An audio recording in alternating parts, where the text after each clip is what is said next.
শীতকালীন সবজিগুলোর মধ্যে ফুলকপি এমন একটি যা মনে হয় কম বেশি সবার পছন্দ। এই ফুলকপি দিয়ে আমরা বিভিন্ন রকম রেসিপি বানাই, তবে এই যে আজকে ফুলকপির ভর্তাটা বানাচ্ছি এটা কিন্তু আমি আজকেই প্রথম বানালাম। আমি ফেসবুকে কোনো একটা পেজে দেখেছিলাম, সেটা দেখে আমার নিজের মতো করে কিছু অ্যাড অন করে এই রেসিপিটি বানালাম।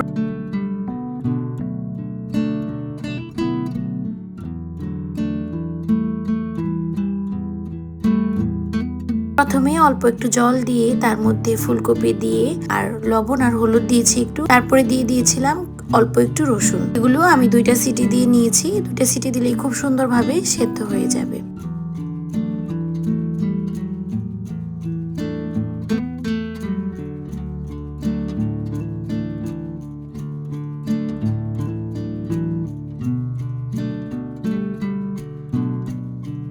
পর একটা কড়াই নিয়ে নিয়েছি, তাতে নিয়ে নিয়েছি কিছু রসুন কুচি আর 4-5টা শুকনো মরিচ। আপনারা চাইলে এই রেসিপিতে কাঁচামরিচও ব্যবহার করতে পারেন, তবে কাঁচামরিচ দিলে ঝালটা একটু বেশি হবে জন্য আমি ব্যবহার করিনি। এবারে রসুন আর শুকনো মরিচটাকে খুব সুন্দর করে ভেজে নেব।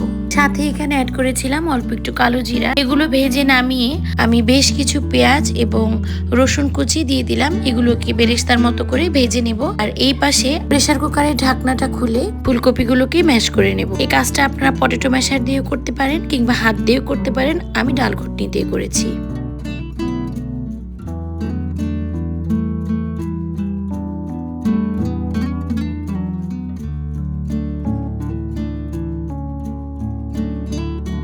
এবার বেরেস্তাটা সুন্দরভাবে ভাজা হয়ে গেলে এর মধ্যে ফুলকপিগুলো দিয়ে দিব। তারপর খুব সুন্দর করে একটা স্প্যাচুলা দিয়ে মিশিয়ে নেব।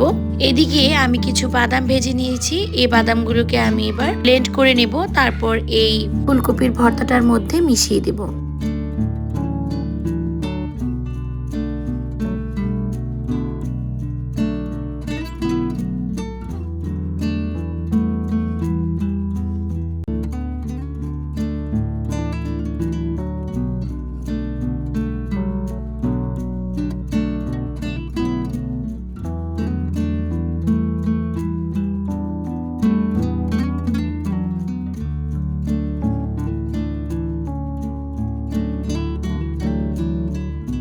এবার সবকিছু একসাথে মিশিয়ে সামান্য একটু চিনি আর একটু সর্ষের তেল দিব। এই তেলটা পুরোটাই ফ্লেভারের জন্য দিয়েছি।